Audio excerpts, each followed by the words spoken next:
गोंदिया भंडारा जिल्ह्यातील नेत्यांची सुरुवात माझ्यापासूनच होते आणि मी गोंदिया भंडारा जिल्ह्याचा केंद्रबिंदू आहे। त्यामुळे गोंदिया आणि भंडारा जिल्ह्यात काही झालं त्याची सुरुवात माझ्यापासूनच होईल असे वक्तव्य प्रफुल्ल पटेल यांनी गोंदिया येथे केले। भंडारा गोंदिया में जब तक मैं हूँ तब तक केंद्रबिंदू मैं ही रहूंगा। मी तुम्हाला काय सांगितलं त्याच्या उत्तर देण्यापेक्षा मी आधीच जे म्हटलं की जोपर्यंत मी आहे राजकारणामध्ये तो भंडारा गोंदिया जिल्ह्याची लाईन माझ्यापासूनच रान सुरू आहे। महाराष्ट्रामध्ये महायुतीची ही लोकसभेमध्ये 48 पैकी किमान 45 जागा जिंकेल आणि इतर पक्षांना क्लीन स्वीट देईल असा विश्वास प्रफुल्ल पटेल यांनी बोलून दाखविला।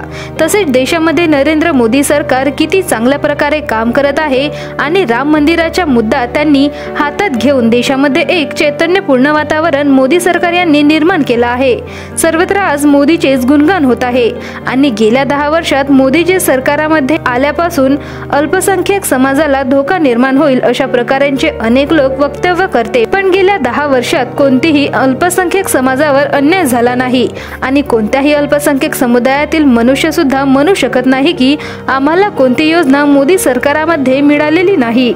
आज सर्वत्र मोदी सरकार ही सर्वसामान्य नागरिकांचा विकास करीत असल्याचे चित्र बघायला मिळते असे प्रफुल्ल पटेल यांनी गोंदिया येथे म्हणाले। हे केलं तर कसं बघता विदर्भामध्ये किंवा राज्यात वगैरे 48 पैकी स्लोगन चाललंय की 44 स्वीप होणार। स्वीप होणार महाराष्ट्रामध्ये महायुती की स्वीप होणार। 45 जागा किमान तरी 48 पैकी आम्हाला मिळणार।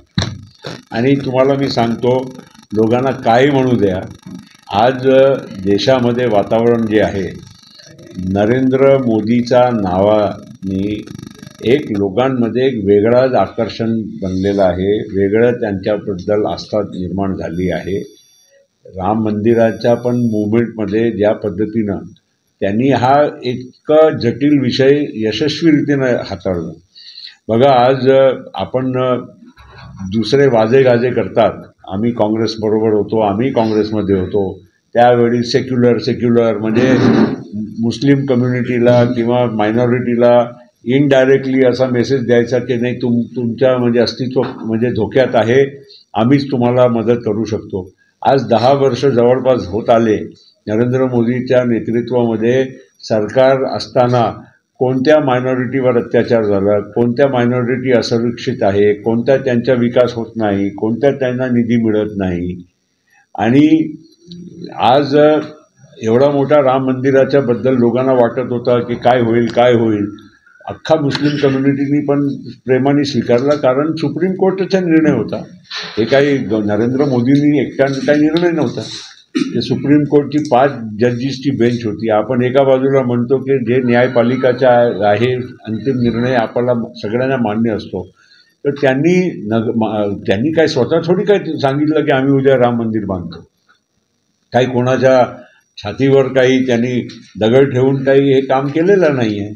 त्यांनी स्वतः म्हणजे एक बाजू मांडली, सुप्रीम कोर्टनी त्याला म्हणजे पूर्ण म्हणजे सगळ्या बाजूला ऐकून हे एक निर्णय दिला।